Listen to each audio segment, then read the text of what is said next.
Show of Social Media News Live. Very excited to be here with the awesome Grace Duffy. We've got a great show for you.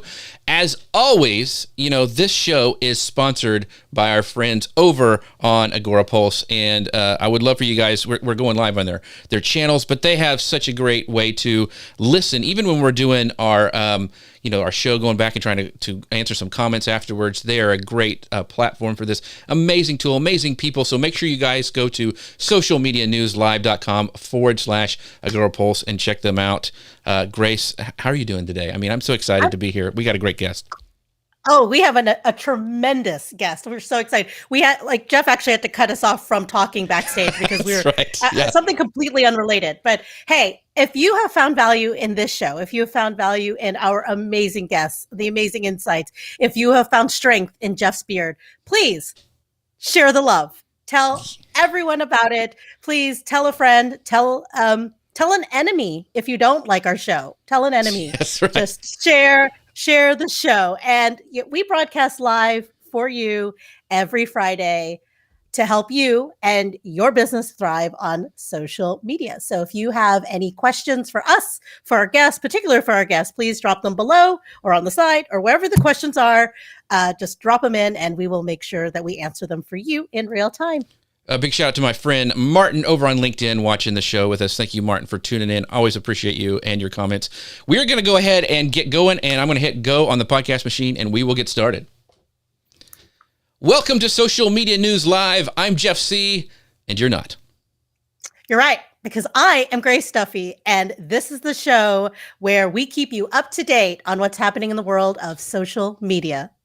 Today, we are joined by Rachel Peterson, and we're going to be talking about selling with TikTok ads and live video. So also, we want to let you guys know that this show could not be going out live for all you guys without our friends over on Ecamm. So if you're wondering how we're making these lower thirds, these animated graphics, having these awesome camera angles, this is all brought to you by Ecamm. If you would like to check them out, make sure you go to socialmedianewslive.com/Ecamm.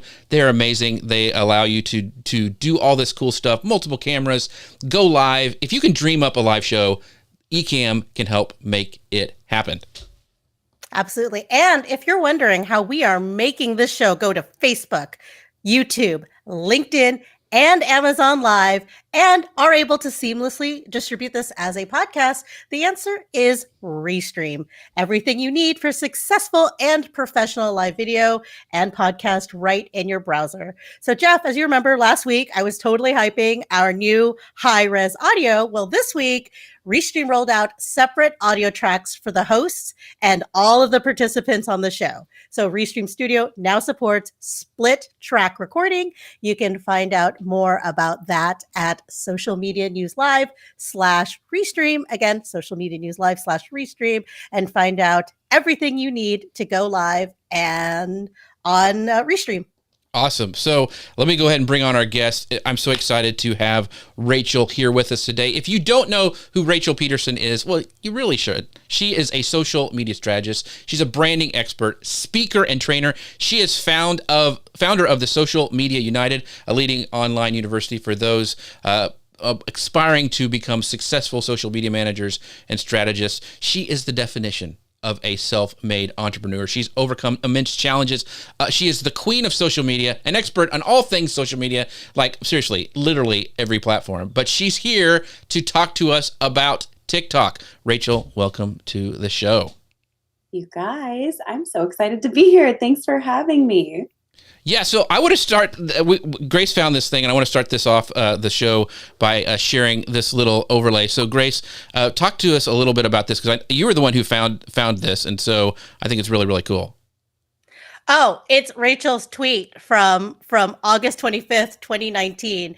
And she wrote, "I officially love TikTok. Yes, I am over 30, 3 kids at the Mrs. Peterson on TikTok." And that was the tweet. That was the tweet. Oh, there it is right here. There it is. I think it's so fun.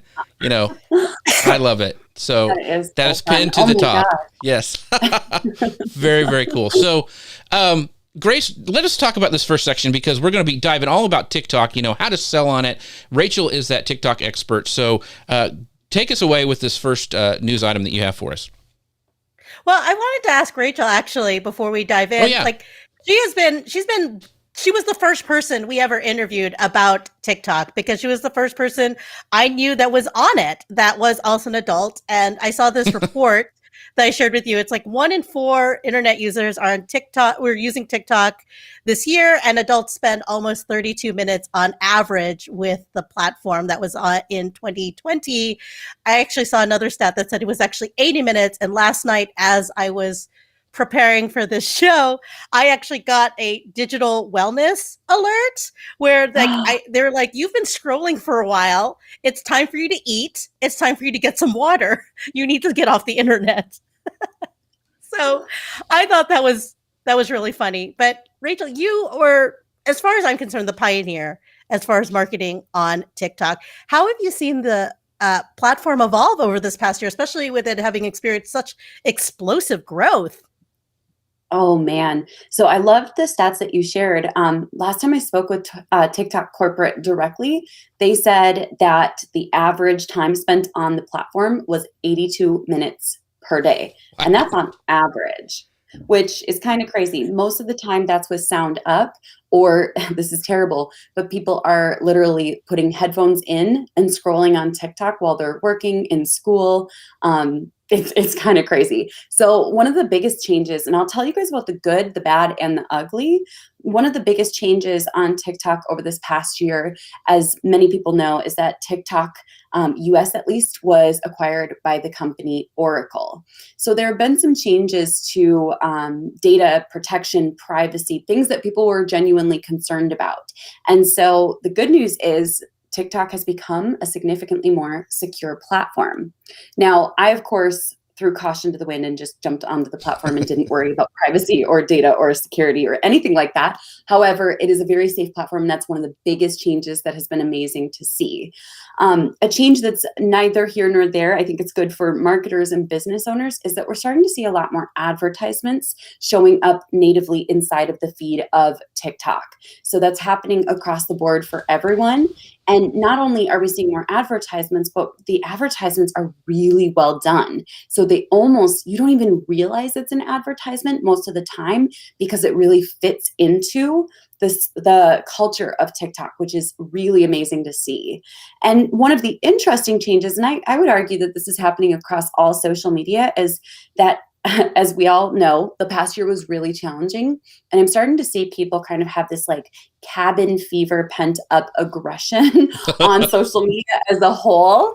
So if we thought that trolls were bad on TikTok previously, they are 10 times worse now. But I also recently discovered the troll and meme side of Instagram as well as YouTube, and I didn't know that those existed. So I think just as a whole, people are kind of cranky.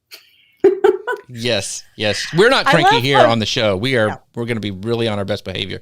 But let's dive into this, like the first section about these products, Grace, because I think this is really interesting. We're talking all about selling on TikTok today, and this is really kind of exciting, especially if you're like Rachel and you've been on the platform before. We do have a comment from Michelle Lawrence, says adults on TikTok, hashtag adults on TikTok. So there are adults on TikTok. So we want to make that very, very clear. But Grace, talk about this first news section. Yes. So we are TikTok talking about, see what I did there? Advertising. So you mentioned advertising. Adweek actually published an article this last week called 10 Brands and Organizations Rocking It TikTok Marketing. And so these are all brands that are finding really creative ways to connect with their audience through content and through ads. And they had fun brands like McDonald's and Steakums, and then even buttoned up organizations like the World Health Organization and the Washington Post, which, by the way, is very funny on TikTok. And then Eyes, Face, Lips, which, Rachel, I know you've talked to us about before. But so for people that are new to TikTok or just trying to figure it out for themselves, let's discuss what advertisers can do on there. What are some of the options that advertisers have to buy ads? And then what are the targeting options for brands looking to be fun and spontaneous on there too?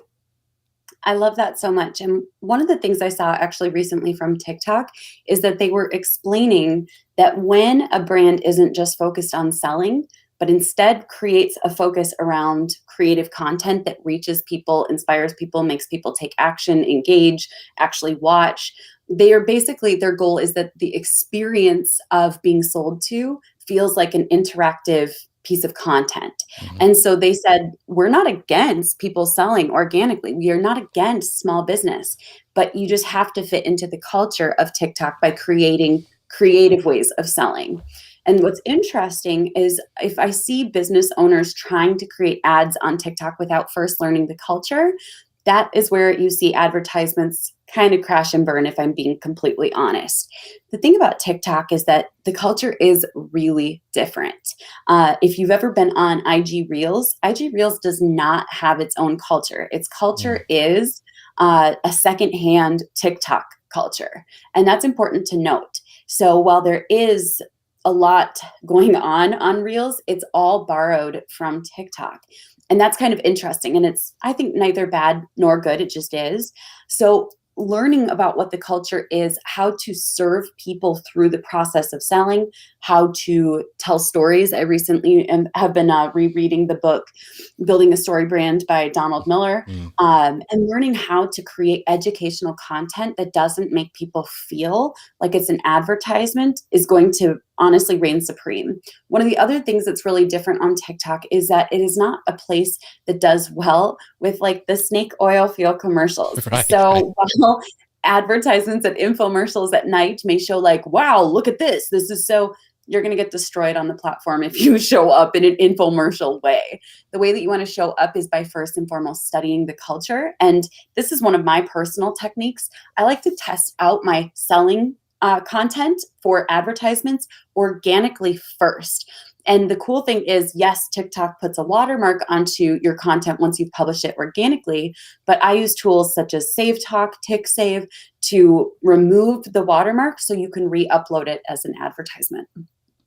Awesome. Those are great. Those are some great strategies. And yeah, StoryBrand, we've had some people in the comments, that is a game changer. A lot of people have used that, and it is one of those that you can reread. So I have that on my Kindle list as well to read. So let's talk a little bit about these, hashtag challenges, which are really unique for TikTok. I mean, that's the only place that I really have seen them even come close to working. So can you describe a little bit about how hashtag challenges work for brand campaigns? Can maybe offer some examples of what to look like, what should look like for people who aren't like familiar with this type of content? Yes. So to break this down, there are basically two different types of advertisements on TikTok.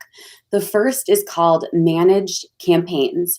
That means that TikTok themselves are managing your placements, the success, the metrics, the results, and that is not accessible to most brands. Of course, anyone who's willing to pay and comply within the rules is able to do it, but what I mean by it's not accessible is you're going to be spending $50, more likely $100, up to $400,000 for those managed campaigns to get a specifically trending hashtag, to get that screen takeover, to be featured everywhere, and then to have influencers who are intentionally blowing up your hashtag. Now, there are ways to do that. So that's the managed campaigns. That's when TikTok comes in. And last time I checked, the smallest package was $50,000, though it may have gone up from there. And it goes up to $450,000. At about $160,000 for a managed campaign, you could expect somewhere between 100 million and a billion views. So there is a lot of, I guess, movement behind the scenes for those. But like I said, they're not going to be accessible to most of us. The second kind of campaign we'll get into in just a second, but I do want to say that you can do growth hacking and kind of like guerrilla marketing in order to force a hashtag or a trend to take off. And I have seen some really brilliant growth hackers and small businesses doing that. But remember, that takes a lot of coordination. It's the kind of thing I would recommend reading Trust Me, I'm Lying by Ryan Holiday, which is a great book about his campaigns that he ran to get things to move. as well as the book, I think it's called Growth Hacking by Ryan Holiday. He has some great books Mm-hmm. because his background is in growth hacking. But then on the other side of things, there's self-serve advertisements. And we have run self-serve advertisements and had some really interesting results. Do you guys want to dive in and talk a little bit more about that? That's where you have gone in. Yeah. Awesome. Okay. So it's kind of like the Facebook advertising platform. You have a business manager. It doesn't feel super original in that way. There's the business manager, the ad manager, and you can have multiple ad managers within the business manager if you're an agency. From there, you're going to place ads just like you would place Facebook ads, just with a few major differences. There are campaigns. Of course, there's the campaign level. And so you can choose from several different campaigns. There's traffic, there's app installs, there's conversions, video views, and reach. Now, one thing to really note about TikTok, and I want to be super clear about this, is that at one given time, there's no one set of features that are available to everyone.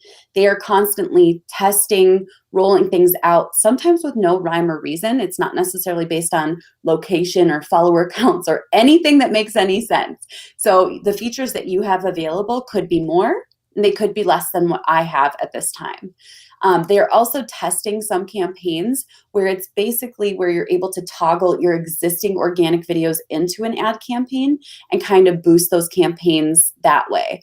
The interesting thing about the ad campaigns on TikTok is that you don't have to have a TikTok profile page, anything like that, in order to actually run ads. This is really interesting. This is where the platform is still very new, and I would say open to not liability, but yes, liability. You type your desired username in for the ad campaign. So that's really interesting because it's not actually a username. You create a username for the purpose of the ad, which leads to, I think, a lot of potential for a lot of issues. You don't connect it to your profile unless, of course, you have the beta test feature, which I have, to be able to run ads to my profile and or to my content on my profile. But this is also really important because in case you listened to this and got really excited about conversions, I want to remind everyone, this is not going to be the thing where you want this traffic to be lumped in with other traffic because their pixel is a single session pixel. It only lasts for the session where someone clicks. There's no extra long attribution. And to be honest with you, based on all of our previous results, I don't think that the pixel was even very reliable. Can I keep on going, or do you have any questions so far about? Yeah, I have a real quick follow-up question. So that what you said about the creating a username and running things to that. So is that an actual username, or is that an avatar that you create? Or are you going and finding like, I'm going to target Rachel on TikTok. Mm-hmm. So is it a real person? So you are basically creating your own avatar for the purpose of what the ads are going to be run as. I haven't tested this because I don't want to get in trouble with TikTok. That's right. But it looks like you can just type in any username and run ads as that username. So I think there's a lot of room for trouble here. But when I have run ads, I've just typed in my username, but it doesn't link through at all. And then you upload your profile picture and everything. So it's completely independent of your profile. It sounds like, you used to be able, and I think you still may be able to, like, you can create different stores on Amazon when you were like a merchant kind of thing. So like I could sell t-shirts under, what I could just make up a name and do it that way. Maybe it's kind of like that. I don't know. Well, that's interesting to see. So we'll check on that. But that's really fascinating. Yeah, it really is. Tell me what could be a liability without telling me what could be a liability. So tell me you spend time on TikTok without telling me you spend time on TikTok, Grace. Yeah. That's right. So last week, TikTok launched a new ad library tool called Top Ads, very well positioned. So it enables you to search the best performing TikTok ads or ad campaigns by vertical or by region. And the idea is that these examples of the best could spark some inspiration in other advertisers. So how helpful do you think the new Top ads library tool would be for someone trying to navigate TikTok for the first time? Maybe they're trying to figure out how to get in on this, and even if TikTok's for them. Good question. I don't have that available yet. So they may have launched it. Yep. But I don't have it. And I was looking through all of my features before this because features change all the time. I don't have that available, which is really interesting. Oh, so it must be really, really limited if Rachel doesn't have it. So Yeah. I don't know why I don't have it. But that being said, one of the things that I found really interesting, I think this would be worth noting, is that the way that TikTok defines success for their advertising, at least the stories that they use for case studies, and this isn't misleading, it's according to their top clients, they define success as reach and engagement.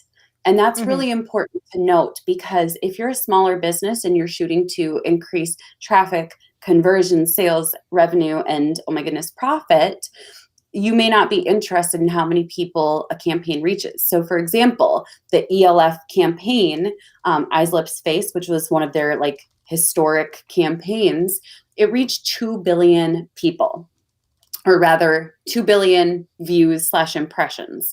And what's interesting about that is there was no mention of how it actually impacted sales. And so I don't know that I would take notes from their opinions of what the best performing ads were without getting more clarity into how much traffic did this ad create, how many conversions did this ad create, did this ad generate leads, etc. Gotcha. That's a good insight. That's a good insight. Yeah, so I wanted to, one of the things, and we're going off the screenshots because I don't have this either, but it looks like this dashboard shows, separate tabs for top ads, popular trends, and a showcase. So, and you mentioned, and I just want to clarify, you said, I wanted to think about how can we, kind of make sense for building our own TikTok strategies. But you said those are some great examples, but we really need to look at what was it, reach and engagement? Were those the two things that you said we needed to focus on? That's really what TikTok focuses on as a success metric. Yep. But I like to look at the same numbers that I would look at Facebook for, or YouTube ads, or Google ads. We're going to look at the things that move the bottom line ultimately, because running ads for branding is really going to be limited to certain audiences, as you know, such as Fortune 500, maybe Fortune 5000, venture capital backed businesses.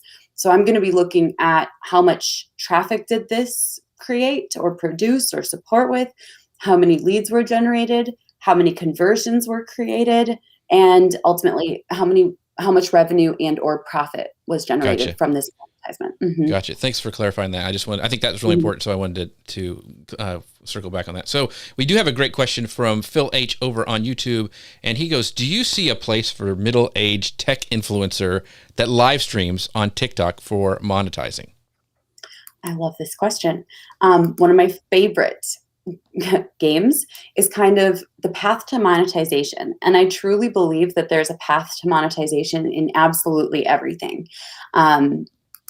If you can come up with an idea for how you might approach sponsorships and or advertisements, maybe pay per placement, pay for product placement, things like that, I could see it happening. If your goal is to sell tech setups, maybe you're going to be showcasing tech setups with a link in your bio all about the affiliate links, or maybe it's going to be linked to your Amazon store. There are different ways that you can monetize, but one of the things that I want to really shift the narrative about is a lot of times people will say, is there a path to monetization? Or I don't know if I see a path to monetization. The truth is, if you can get eyeballs, you can monetize. That is honest to goodness the truth. There is an audience in every single market. What you have to do first and foremost is build up trust, know, like, or we could reverse that completely, know, like, trust, build rapport with your audience, serve them consistently with what I like to call the 4 E's, which are education, entertainment, engagement, and emotional content that's like a transformation or inspiration. And with those 4 E's, I truly believe that anyone can monetize attention. Awesome. Awesome.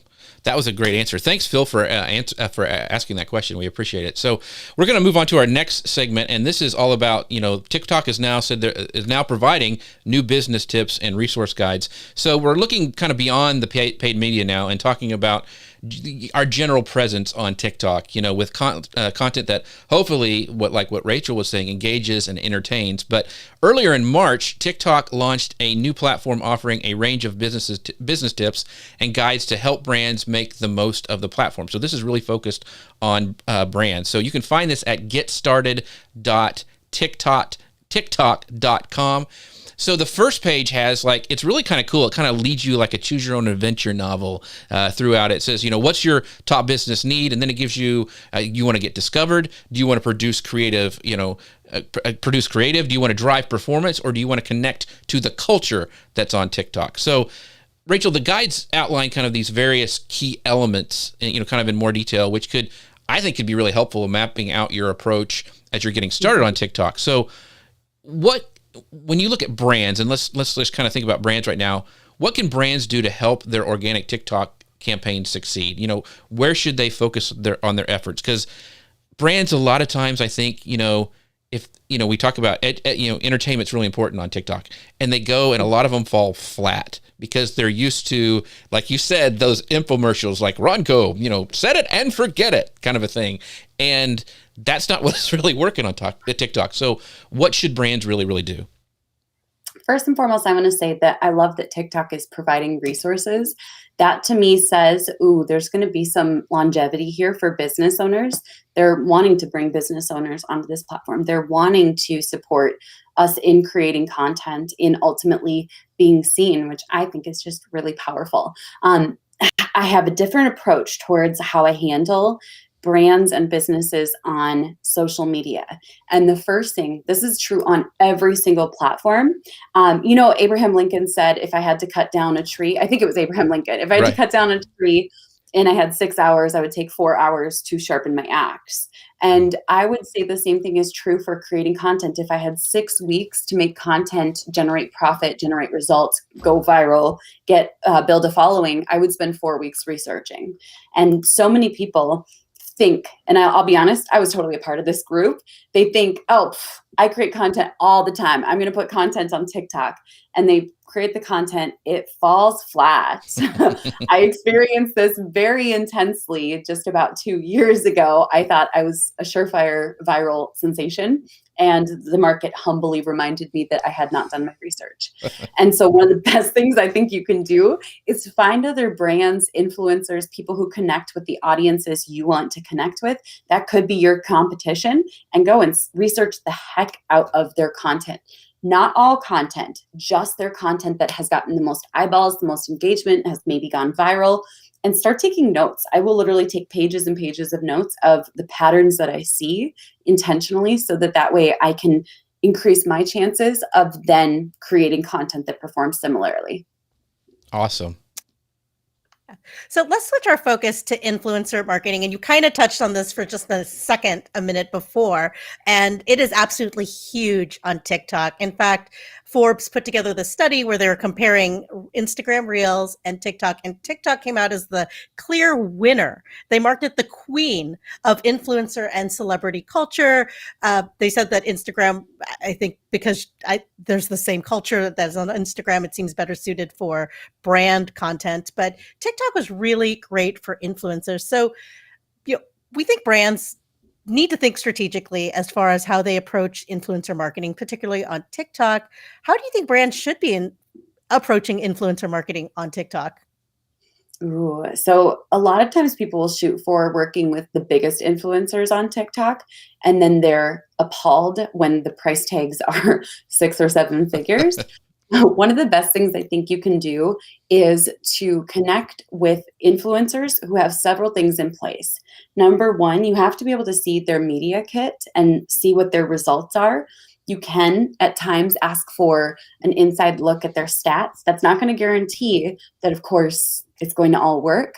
But then here's another thing as well. Make sure that they have had a history of promoting brands that are in a similar space. For example, and this is just my own experience, but I've seen this happen many times. Sometimes lifestyle brands will approach me and they want to sponsor me for, I don't know, let's say leggings or something. And I'm flattered. Thank you so much. But that's not where my content performs. My content performs when I'm talking about tools or businesses or software. That's where I'm going to have the greatest result. For example, like Jeff, I'm sure a lot of companies would love to sponsor your beard, right? I actually had Braun, but it was a shaver, and I'm like, that's kind of the opposite of what I do. So that wouldn't make as much sense. I'm all for leggings, though. I mean, like, let me know. I bet it would take off. Yeah. So it's really important to look and see, is there a history of this person promoting those types of brands or similar brands, not competitors, but people who are in an adjacent space to you?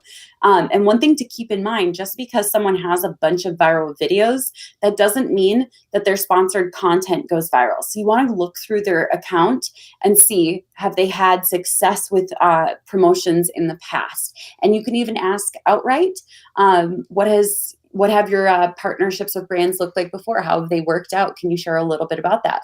Those are totally natural questions, and they can make sure that you help yourself to find influencers that actually move the needle. And then this is a big thing as well. Anytime that you're going to work with an influencer, I want you to first and foremost ask yourself, what would have to happen in order for this to be considered a success, and create that success metric internally. You can't put that pressure on the influencer, but it's good for you to say, this is what will determine whether or not this is a success. But then the second piece as well, and this is a huge mistake a lot of businesses make, is they think that a partnership is going to be their ticket to success. Some people will even spend 7 figures with certain celebrities and not have many sales at all. So you have to say, am I trying to, spend $100 on lottery tickets assuming I'm going to win? Or am I spending an amount that if nothing happened from it, I'd still be okay? Never spend more on an influencer than you could be comfortable saying goodbye to. That is a great piece of advice, because it is still, it's still the Wild West a little bit. So yeah, very, very interesting. Right. So let's say that you want to be, you're on there, you love creating content, you're creating some really great connections with brands. How is it that like an individual can raise their hand and be like, pick me, I want to be an influencer? Right. I love that. There's several different ways. Our path, I'll share what our path has been, and I'll share the other paths that I've seen other people take. So our path went like this. First, we approached a ton of brands about sponsorship and partnership, and we got no interest. And then I was really bummed, and I was like, okay, I guess I'll just grow so big that they can't ignore me. So we continued to grow, and then they started pouring in when we crossed about, I want to say several 100,000 followers combined across all platforms. So that was kind of what my journey looked like. Today I have a talent manager, and they negotiate 5 and 6 figure deals. And that's kind of powerful. So I work a lot less with smaller brands, but I kind of feel like I skipped that step because I got impatient and didn't court them. Right. And so that's on me. But I've seen other people who have smaller platforms, but smaller platforms are really powerful still. So keep that in mind. I'm not saying a smaller platform is a bad thing in any way. Sometimes there's a lot of influence in smaller platforms. But as a smaller platform, a smaller influencer, you can start to reach out to brands. But here's what I'm going to tell you. Don't reach out to 100 brands and then be super disappointed that no one said yes. Maybe pick 10 or 20 brands that you're going to nurture and court, because it is a courtship process. They need to see that you're persistent, consistent, putting out content. One thing that has actually worked really well for us and for other brands is to first and foremost create one piece of content that advertises that brand for free. That's kind of like the bait. So for example, we did that for a software called $80, and suddenly they experienced a massive surge in traffic and signups. And they tracked it back to my one video on, I think it was on TikTok. And they became a consistent partner for us because they said, one video from you grew our entire business by 15%. This is a no-brainer for us. So you can lead with bait and share the examples of what happened, or sometimes they'll just reach out to you. Awesome. Those are, Phil actually in the comments says, these are great tips for influencers. So yeah. So thank you for dropping that in. And even for brands looking for influencers, that's some great advice.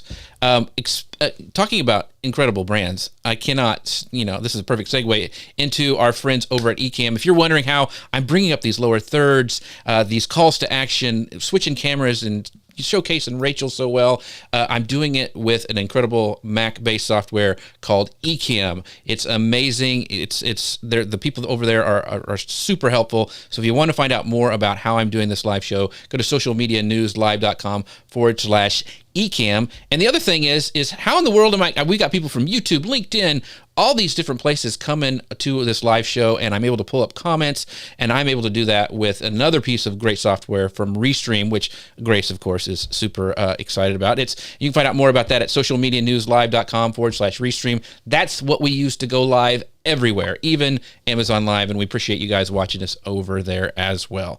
So this next piece of news that we're gonna jump into is really exciting because, like I mentioned, we're going live to Amazon Live, and there's the shopping-based platform. But there's this new live video and e-commerce events that's going on inside of TikTok. So I haven't tried going live on TikTok yet, so I'm really excited about it. But the thing is TikTok unveiled a public page in February devoted to its upcoming shopping function called Seller University, and it's partnered with Shopify, one of my favorite platforms for shopping, to give sellers more opportunities to reach users. So, like on these other platforms, Rachel, they've launched shopping element. Facebook's doing it, Instagram.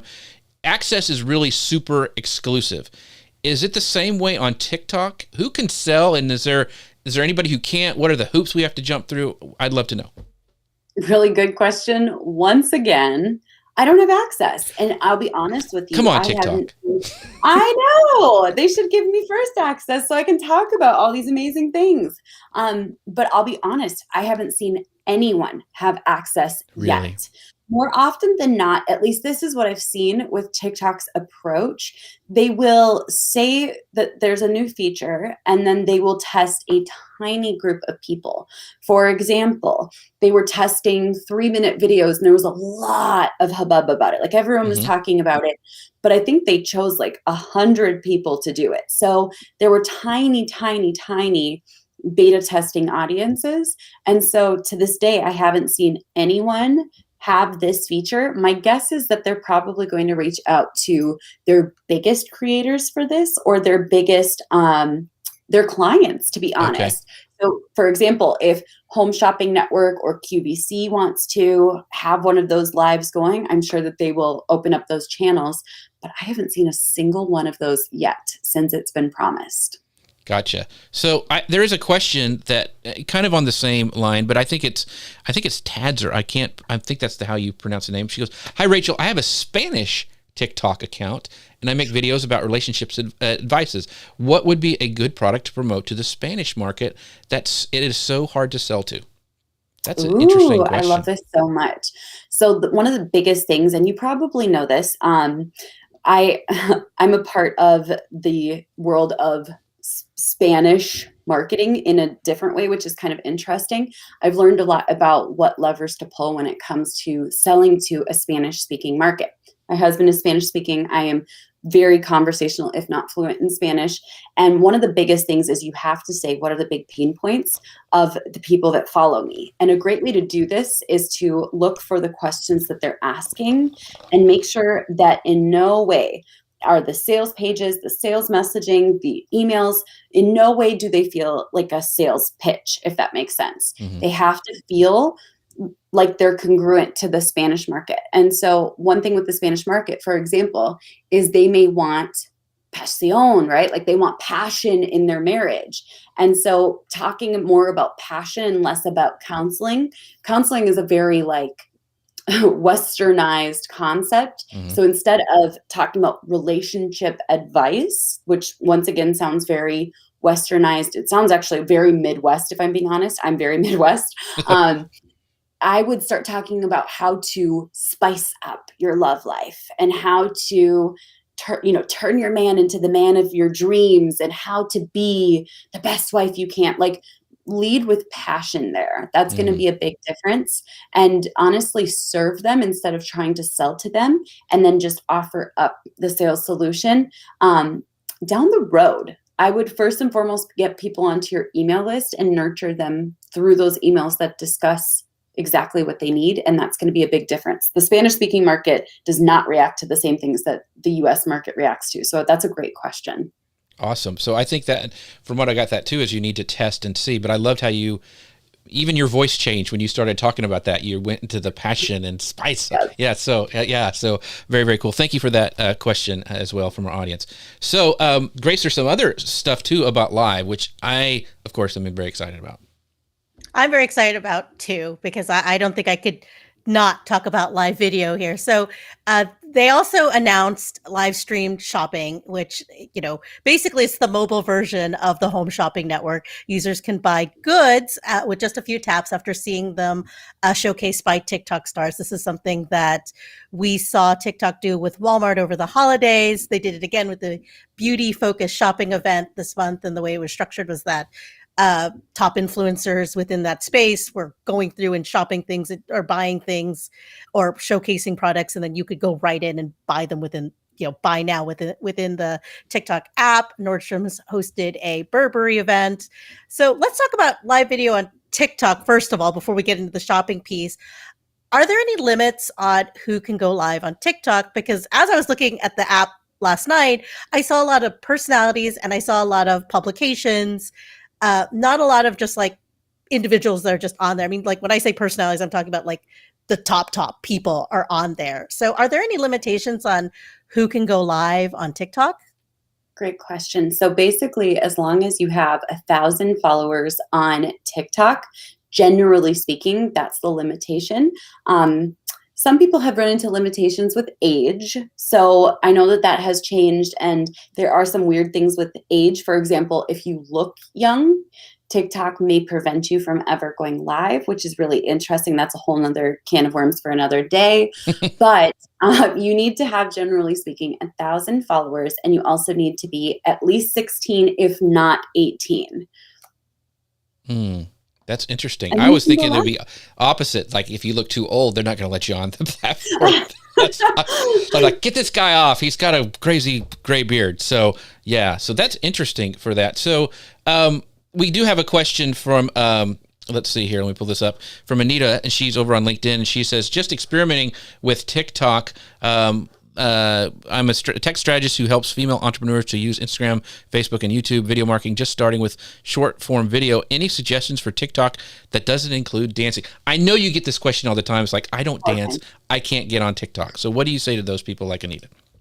Well, first and foremost, if you look at my profile, please note that I love dancing. I'm not great at it, but I love dancing. I think it's so fun. And sometimes you'll see my hips wiggle way more than they probably should. But you do not need to dance to be successful on TikTok. In fact, just this past week, I released a series of TikTok videos that are fairly evergreen. They are educational, they are original content, and they're me speaking directly to the camera. They're less than 30 seconds, and 3 of those videos that I released in just a single morning combined had a reach of 1 million by the end of the day. So what's really powerful is you can start to create, keep in mind, I hope you guys are taking notes, by the way, we've got evergreen, educational, original content with no soundtrack, just your face and your voice to the camera.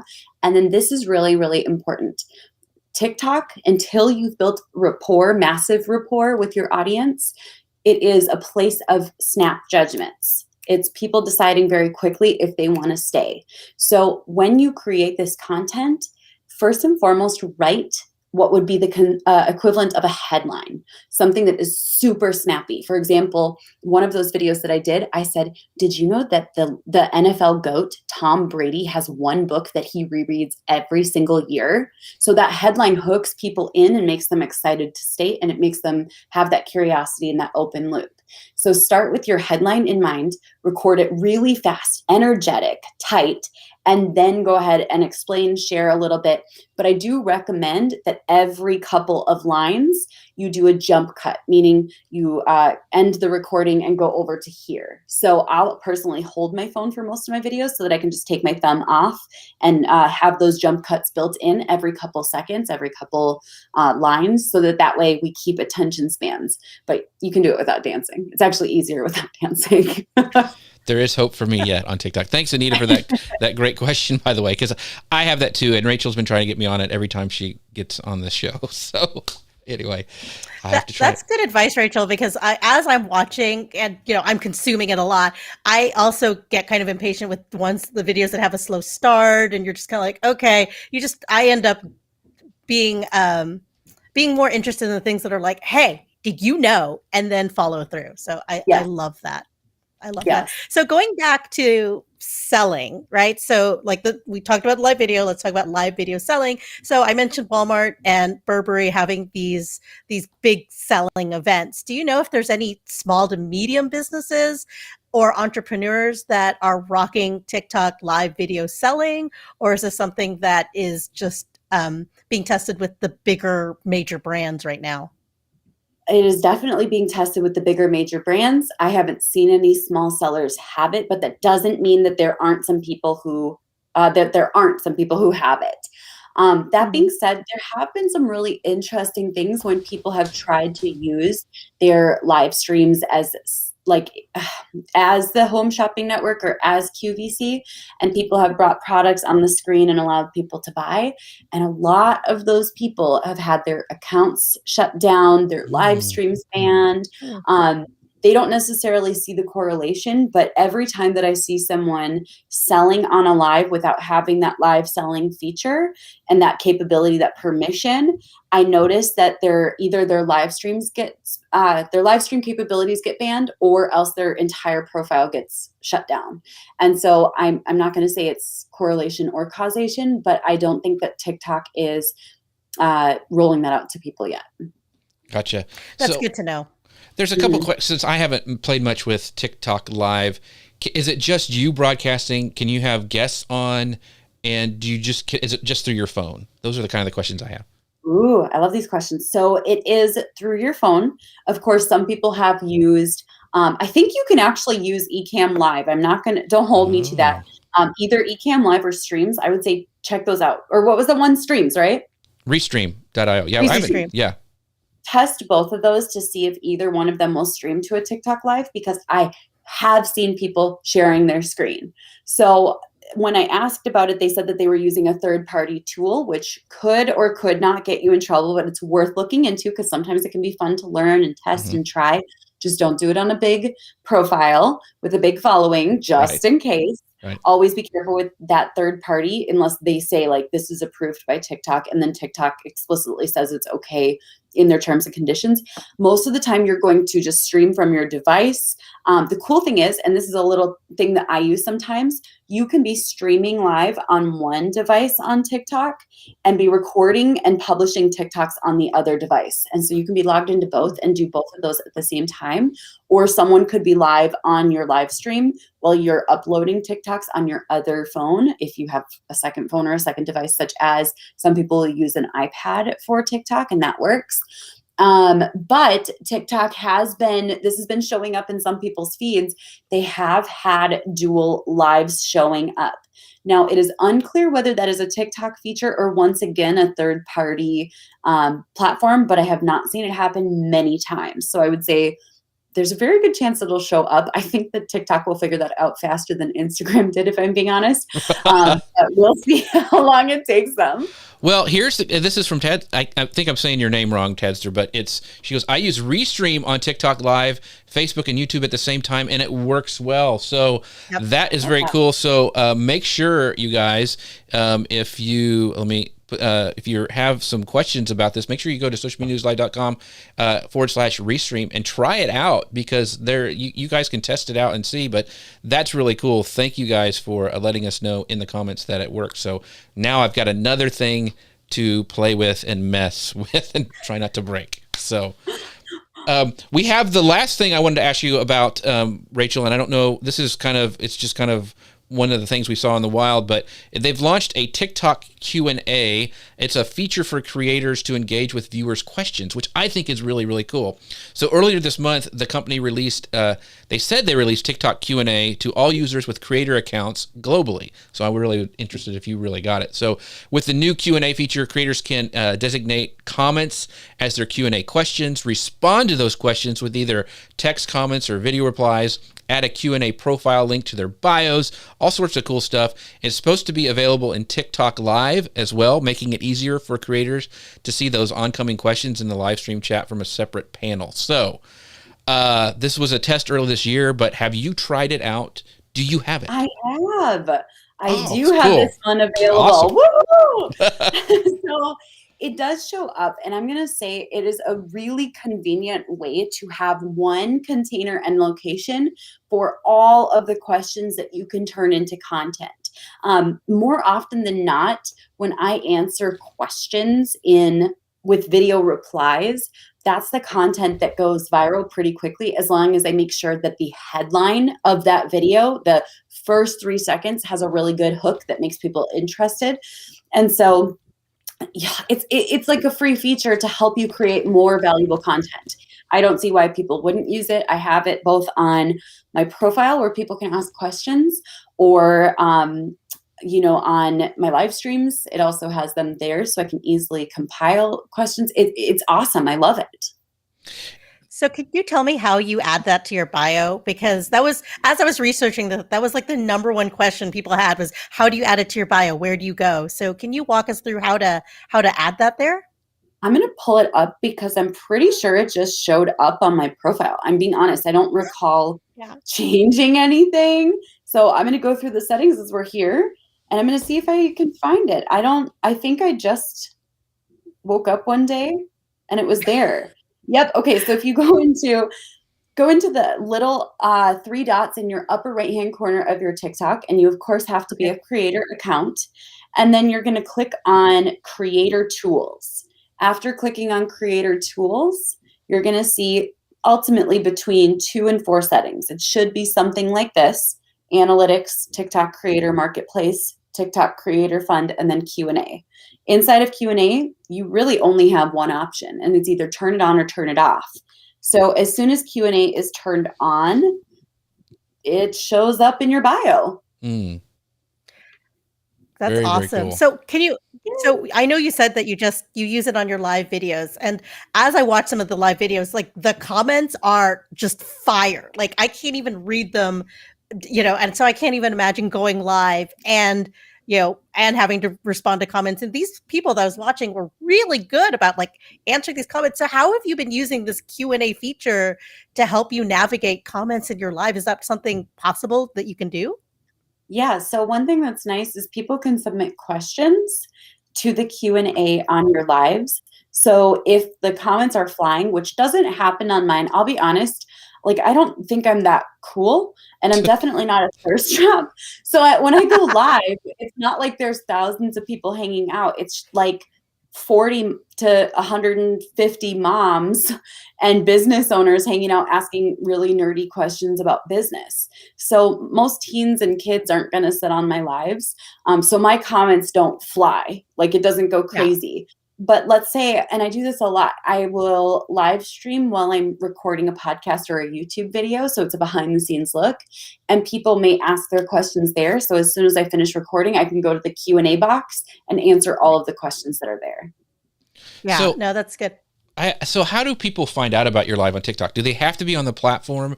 Can you schedule lives, or is it just like whoever's on there gets a notification, kind of like Instagram, I guess? Certain creators and certain accounts, when they go live, it broadcasts to everyone. It shows up in everyone's feed.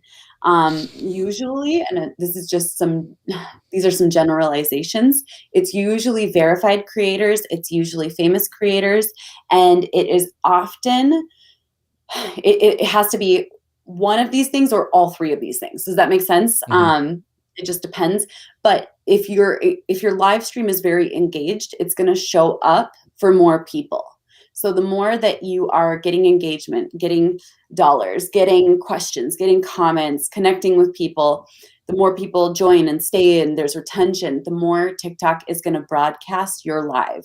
So it's going to show up in some people's feeds, mostly at the top of your followers' feeds. So it'll show up there sometimes, but not all the time. Sometimes if your live stream is doing really well, it'll show up on the For You page as like a video. So you may notice sometimes videos come up and it says so-and-so is live right now. And if you click on it, it'll take you right to their live stream. That only happens when your live stream is doing well, according to TikTok's internal metrics for that. Some people have specific times that they go live. You can't schedule them with like an event. Some people will do a video, a TikTok that says, hey guys, I'm going live at this and this time. Be sure to join, mark your calendars. And then they'll just delete that live or that video once they've gone live. So there's a lot of different ways you can do it. I personally don't worry too much about it, if that makes sense. But right. I think if you have a consistent show, that would be a great way to show one more angle behind the scenes. And you could put it in your bio. I go live this and this time, every week. Or you could put it in the link in your bio on your milkshake or your link tree or whatever.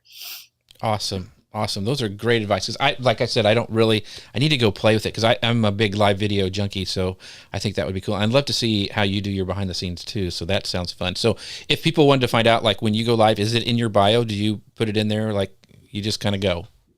I am super sporadic and I go live as long as I'm recording. So it's always called either behind the scenes or behind the screens, or each morning I'll do one when I do my makeup.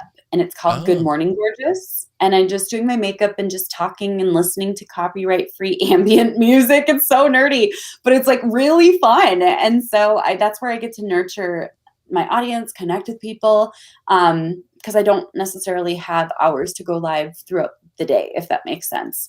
But when you're multitasking, for example, I think you guys would crush it with a behind the scenes show. I think, you would absolutely crush it. So that's a great way to keep things going without feeling like it's just another thing to add. Wow, that's really interesting. So, as we wrap up this show, because we've talked about ads, we've talked about going live, we've talked about this Q&A things, which is really, really cool. One of the things that I feel like the entire is about the whole thing that you keep going back to is there's a lot of organic. You're showing up, you're being real. The question I have as we kind of wrap the show up is, do you think this is, Instagram Reels is one of the reasons why, but do you think, especially ads, the more organic these ads are, do you think this is a trend that is going to happen across all the platforms? Because, now there's YouTube Shorts, and I'm sure there'll be an ad format that'll hit that later on. But do you think more and more of these ads are going to be this organic kind of entertainment? Oh my gosh, I didn't realize I was watching an ad kind of thing throughout all the platforms that kind of TikTok is kind of kicked off? I think it should be happening. I will say that one of the things that I think TikTok and YouTube have really figured out, and now Instagram, I feel like, is starting to really figure this out, and Facebook is starting to go back to some old algorithms. Mm-hmm. The more quality content that's entertaining and the more that they push out organic content and reward creators for creating organically, the more success you will see with advertisements that fit into that culture. So I see TikTok doing that well. They're pushing out creators' content to have more eyeballs, longer retention, which is why over the course of 1 year, their time spent on the platform went up from 51 minutes to 82 minutes. So they're increasing their retention, getting more of that time. YouTube is doing the same thing. I think rewarding creators for having really engaging, exciting content by letting more people see it is going to be big. And then ultimately pushing out ads that have a good user experience with high engagement is going to also be a big part of the future of advertising. Awesome. That is Rachel Peterson, everybody. She is amazing. That's why she's the queen of social media. She is our go-to person on TikTok. But Rachel, I want to have this final time to tell people what you're doing, where to find you, what they can get, because I'm sure you impressed everybody, and they, you had teased that you've got some stuff coming out, and I'm sure everybody will want to know where to find that. So let us know. Oh, so this is super interesting, but can I be super nerdy here for a second and let everyone know? I have a free book club and I'm obsessed with it. So my free book club, we have 4,400 people who read nonfiction books together, and that's just a total open invite. There's no advertisement. We actually don't even make any money from it. We buy 10 people in the book club every month, free books, a copy of the book. So that's just a free book club that's available on Facebook. If you want to find it, go to my Instagram or my TikTok, and it's one of the links in my bio there. But I'm at the Mrs. Peterson on all social media, and we do have a book in development. I have 50,000 words written, and it's so close to being done. Awesome. That is so cool. Thank you so much for spending time and just dropping, like Mitch says here, thanks for all the value bombs, Rachel and company. And Lisa says, she loves the makeup lives that Rachel does. So a lot of fans here.